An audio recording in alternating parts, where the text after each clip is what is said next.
A paz do Senhor, meus queridos e amados irmãos em Cristo Jesus. Estamos aqui para mais uma pré-aula do sistema virtual daqui do setor do bairro Mapim. E nós temos aqui como responsável pelo setor, pastor Adão Celestino, juntamente com sua digníssima esposa, irmã Lenir. Temos aqui como superintendência da Escola Bíblica Dominical, o evangelista Valmir, o evangelista Enéia e o presbítero irmão Donizete. Temos aqui as secretárias adjuntas, a irmã Fátima e a irmã Rosângela.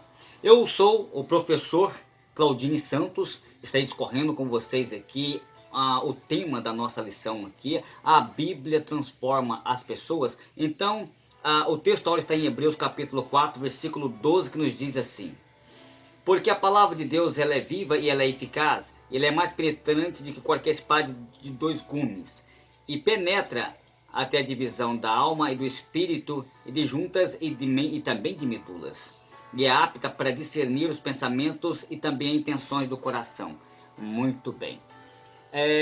Aqui, quando a gente observa aqui na parte do tópico de número 1, nós vamos observar aqui a Bíblia é a palavra viva de Deus. No tópico de número 2, nós temos aqui a Bíblia anula os conselhos do mundo.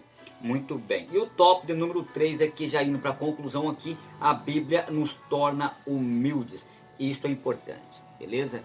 Porque a humildade, sempre a Bíblia estará esclarecendo a luz diante dos seus contextos aqui.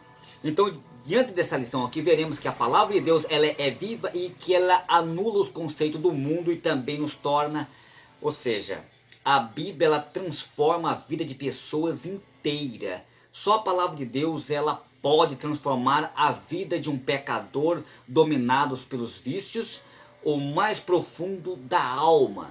Então, por isso, quando nós falamos da leitura da Bíblia, interpretação e a aplicação também, falamos de algo que determinará o futuro eterno de uma pessoa. Então, quando a gente observa aqui, indo para o tópico de número 1, a Bíblia é a palavra viva de Deus, o que dá para nós extrair aqui do tópico de número 1, queridos irmãos e irmãs. Então nós temos aqui a palavra de Deus, ela é viva e eficaz. Quando a gente observa para dentro desse contexto, os israelitas não entraram em Canaã por negligenciar a palavra de Deus. Aqueles a quem primeiramente foram pregadas as boas novas não entraram por causa da desobediência, como está em Hebreus capítulo 4 versículo 6. Então o autor aos Hebreus ele faz um alerta para os cristãos, para não cometer os mesmos erros. Procuremos então entrar naquele repouso, para que ninguém caia no mesmo exemplo de desobediência, como está em Hebreus capítulo 4 versículo 11. E neste propósito, irmãos, então ele lembra que a palavra de Deus é viva. E quando a gente observa aqui, leu em textual aqui, Hebreus capítulo 4, versículo 12. O comentário da esperança escreve que a viva é a palavra de Deus. É porque jorra da fonte de toda a vida e que jamais seca, como está em Salmos de número 36 e verso 10. E é capaz de infundir nova vida no coração humano, como está em João capítulo 6 e verso 63, como também está em 1 Pedro no capítulo 1 e do verso 23 ao 25, e isto vai se estender também em Isaías do capítulo 40 do verso 8. Beleza? Então, isto aqui é importante. Então, portanto, a palavra de Deus, ela deve ser obedecida a fim de evitar o juízo e a morte, como está em Deuteronômio, capítulo 32, do verso 46 ao 47, e não se trata de ensino absolento. Ao contrário, queridos irmãos, a palavra de Deus, ela é viva e ela vive e permanece porque o Altíssimo vive desde a eternidade, como está aqui em 1 Pedro, capítulo 1, versículo 23. Então, a palavra de Deus, pelo seu próprio caráter, ele exige então uma resposta autêntica por parte daqueles que o escutam, e por estas razões a palavra de Deus é igualmente eficaz, e ela é ativa também, ela é ativa e é poderosa. Então o termo grego emerges traduzido como eficaz, descreve então a palavra de Deus como cheia de poder para alcançar resultados, tá certo? Então isto é importante nós analisar ao óculos da palavra original. Então, ao ser aplicada em poder, ela revelará a fraqueza do coração incrédulo. Então, a palavra de Deus, ela desafia ou conclama decisões em respostas às suas exortações. Então, ela opera a vontade de Deus e jamais volta vazia, mas sim sempre realiza ao seu propósito. Então, como está em Isaías capítulo 55 e versículo de número 11. Muito bem, então isso aqui, queridos irmãos, estou falando aqui um baita resumão, porque se nós fosse comentar aqui essa lição aqui, nós vamos longe, tá bom? Muito bem. Então, quando a gente olha aqui para o segundo aspecto da lição, a palavra de Deus é espada penetrante. O texto sagrado, ele vai descrever as escrituras como o mais penetrante de que qualquer espada de dois gumes. Beleza? Então a comparação de Hebreus 4:12, que é a comparação da palavra de Deus como espada, é de um emprego frequente na Bíblia Sagrada. A gente vai ver isso aqui em Efésios capítulo 6, versículo 17, como também Apocalipse capítulo 1, do versículo 16. Então o uso figurado da espada de dois gumes simboliza que a palavra de Deus é tão bem afiada que nada existe que ela não possa transpassar, beleza? Então isso é importante quando a gente observa esse contexto. Então Deus tem o poder supremo sobre as suas criaturas. Aqueles que se recusam a escutar as suas palavras enfrentam julgamento e também morte, enquanto aqueles que obedecem a elas entram no descanso do Deus eterno e têm a vida eterna. E aplica dizer que a raça humana será julgada pela autoridade da palavra de Deus. Então a igreja em Pérgamo, o Senhor ordenou o arrependimento sobre pena do juízo e também da espada da sua boca, como está aqui em Apocalipse capítulo 2 verso 16 em diante. Assim sendo, nenhuma resistência, irmãos, humana consegue impedir a ação da espada do Espírito, como está em Efésios 6 e 17. E essa espada, que é a palavra de Deus, ela penetra até a divisão da alma e do espírito, e de juntas e também de medulas. Beleza? Fico aqui com essa parte do tópico de número 2 e caminhando aqui para a parte C do tópico de número 2, e nós vamos ver aqui algo bastante importante, que a palavra de Deus, ela é apta para discernir, no tópico número 1, melhor dizendo, tá, irmãos? Esse é melhor dizendo, terminando o tópico número 1 aqui. Quando a mensagem bíblica também é apta para discernir os pensamentos e intenções do coração, como está em Hebreus capítulo 4, versículo 12, o termo grego aqui é cardia, traduzido como coração, tá bom? E é usado figurativamente para se referir às fontes ocultas da vida pessoal. E o seu significado moral inclui também as emoções, as razão e também a vontade. Então, o livro aos Hebreus, o termo ele também é aplicado tanto no sentido negativo como também positivo.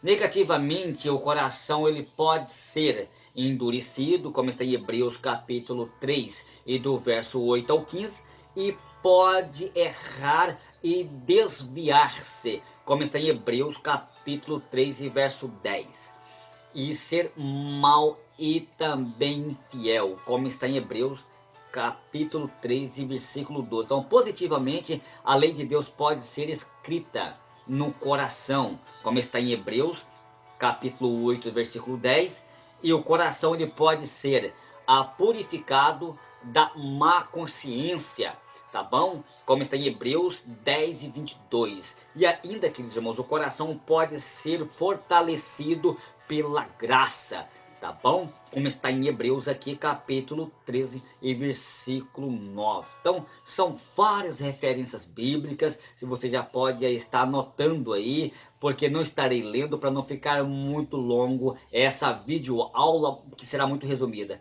Fico com esse tópico número 1, só para nós ter uma noção aqui, e vamos aqui, só para nós comentar rapidamente aqui sobre os tópicos, tá bom?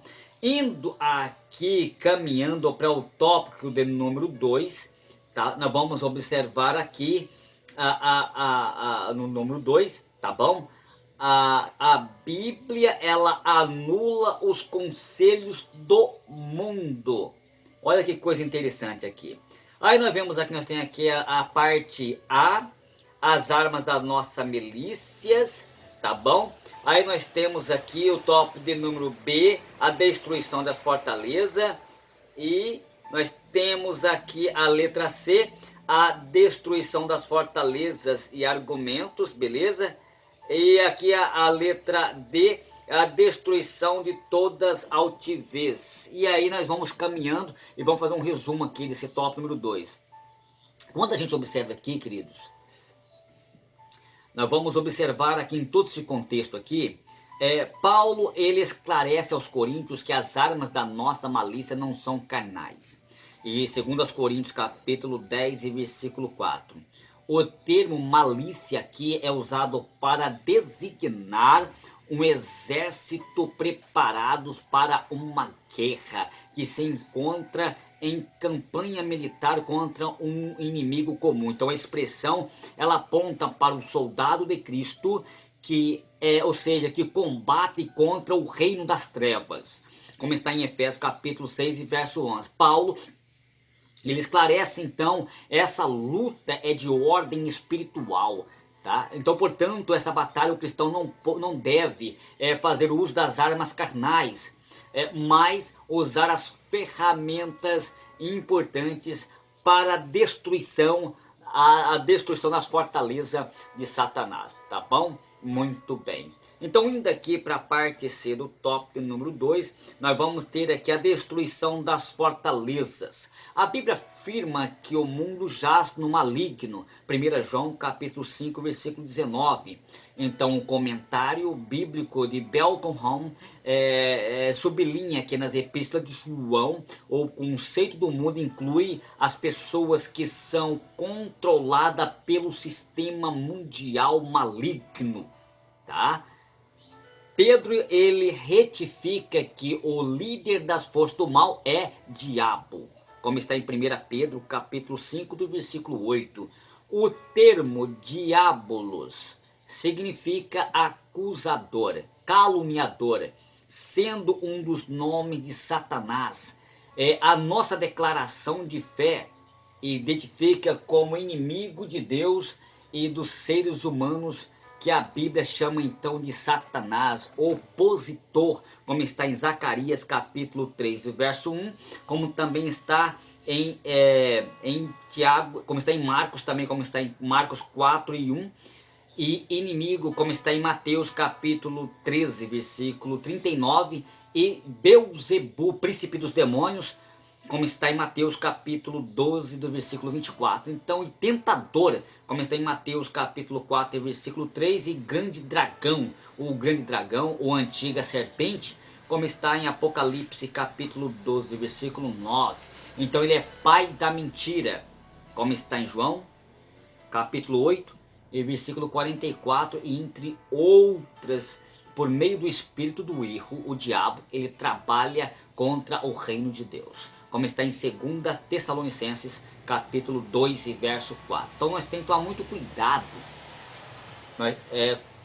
contra essas fortalezas, e precisamos estar preparados para lutar contra essas artimanhas de Satanás e vencendo então através da poderosa palavra de Deus. Então nós vemos aqui a destruição dos falsos argumentos, tá bom? Então a escritura nos diz que o poder de Deus destrói os conselhos, como está em 2 Coríntios 10 e 5. A Bíblia também, na versão da Nova Almeida atualizada, traduz como raciocínio falaciosos, e são premissas falsas usadas para afastar as pessoas da verdade conceitos e reivindicações arrogantes e pretensiosas e oposição ao conhecimento de Deus revelado em Cristo e também na sua palavra.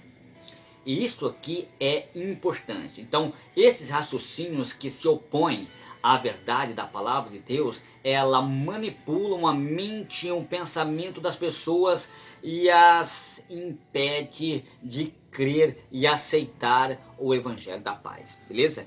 Então, por isso que o inimigo ele tenta cegar os entendimentos das pessoas. Por isso que Paulo ele disse lá que nós temos que estar revestido com as armaduras de Deus, com o capacete da salvação, com a couraça da justiça, com os sapatos do evangelho, ou seja, precisamos estar preparados. Muito bem. Indo aqui para o tópico número 3, a Bíblia ela transforma. A Bíblia nos torna humildes. Muito bem, que coisa maravilhosa, hein? A Bíblia ela nos torna humildes. Mas antes de terminar aqui o tópico número 2, eu gostaria de falar sobre a destruição de toda altivez, que eu não falei aqui, tá? Voltando aqui. A destruição dos falsos argumentos. Então a Escritura diz que o poder de Deus também destrói os conselhos, né? Como está em 2 Coríntios 10 e 25. Então 10 e 5, como já citei, que é na atualizada, traduz como raciocínio faccioso. E precisamos entender isto à luz da poderosa palavra de Deus.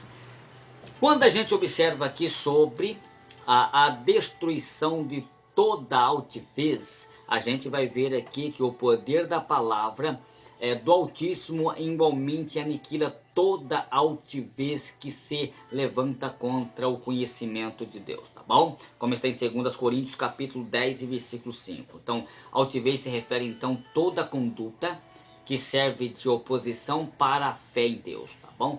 Tentativa de desqualificar seu poder de Deus no propósito de impedir a conversão de pessoas a render aos pés de Cristo, né? Lucas ele registra que o mágico Alimaz e Bar Jesus ele resistiram à mensagem do evangelho porque queriam então apartar da fé, e o governador da ilha de Chipre, como está em Atos capítulo 13 e do verso 7 e 8. Então, o apóstolo imediatamente o identificou como filho do diabo, cheio de engano, cheio de malícia, inimigo da justiça, perturbador dos caminhos do Senhor, como está em Atos capítulo 13, versículo 10.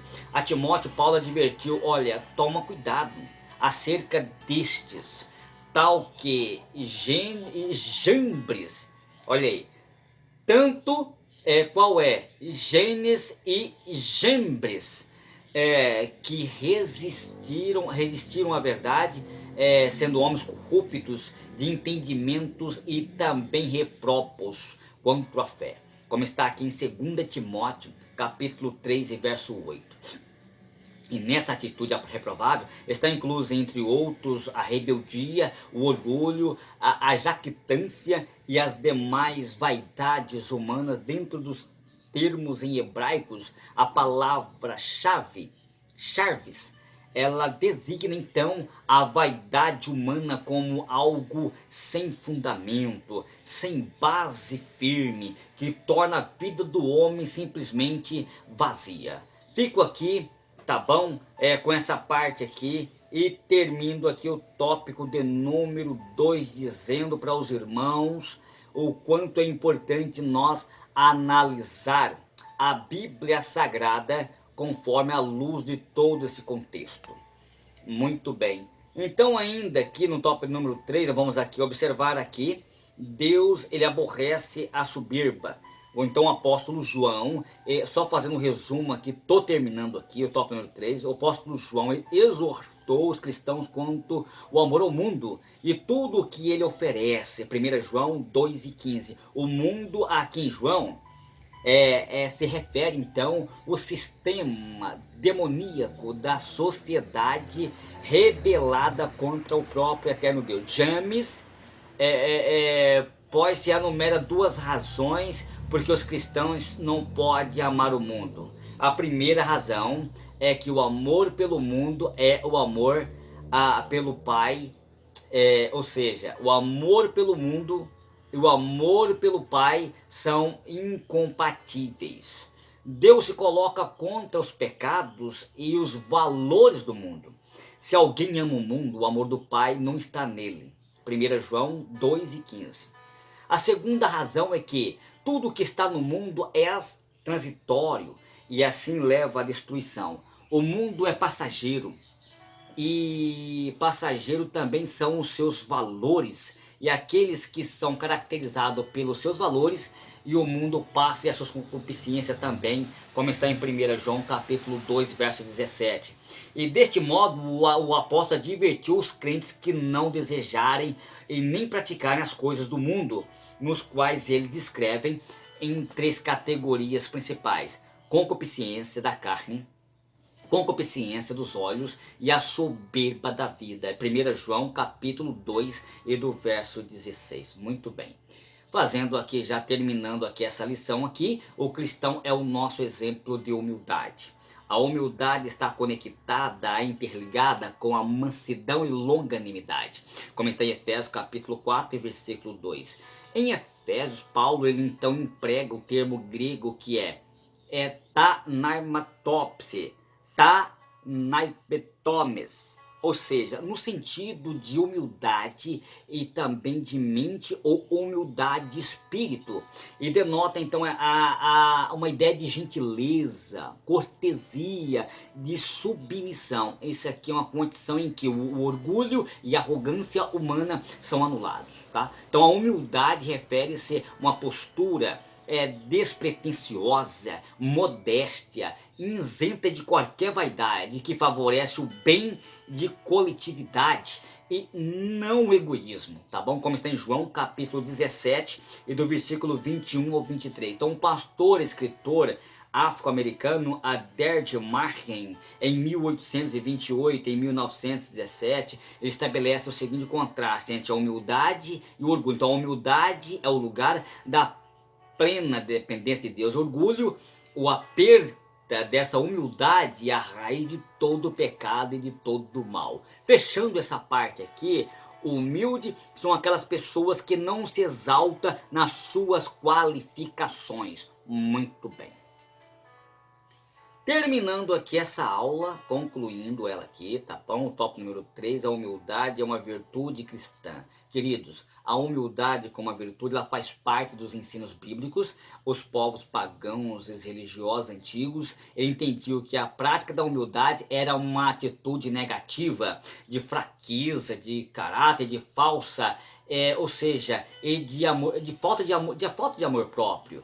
Assim, quando a Escritura convoca os cristãos a viverem e andar em humildade, essa instrução na contramão da religiosidade da época, então nós vemos que a tal conduta era visto como gesto de inferioridade. Isso lá no tempo dos egípcios, tá bom, queridos? Talvez seja até no tempo dos fenícios, porque a língua fenícias ela é muito mais antiga, antes da hebraica, né? Então o que acontece aqui, e no nosso tempo, então a nossa situação é diferente, infelizmente, a sociedade que nós estamos inseridos atravessa um estágio de petrofação moral e ética. Por exemplo, então, para o filósofo alemão Frankenstein em 1842 e 1900, as virtudes cristãs exprimem fraquezas e também capacidades. Então, tais como a compaixão, a mão solicita, a afável coração, então ele calido, que é a paciência, diligência, humanidade e, ou seja, amabilidade. Então, em oposição ao sofisma humano, a palavra de Deus ensina que, dentre todos esses textos, que a humildade é uma virtude bendita de Deus. Mateus 5:3, que os humildes são os maiores do reino dos céus. Como está em Mateus capítulo 18, versículo 4, que a humildade estende-se ela antecede a honra. Provérbios capítulo 15, verso 33, que a humildade são entendidos em seus corações. Salmos de número 10 e verso 17. Então, queridos, isso aqui é uma aula muito, mas muito, se nós comentar aqui, nós vamos longe, tá bom? Mas com certeza nós vamos aqui questionar os nossos professores na sala de aula, se é que nós temos dúvida em alguma parte dessa lição. Vamos para a Escola Bíblica Dominical, porque dela nós vamos crescer na graça e no conhecimento do nosso eterno Deus. Vai um abraço hoje e sempre de Claudine Santos. Deus abençoe a todos em Cristo Jesus.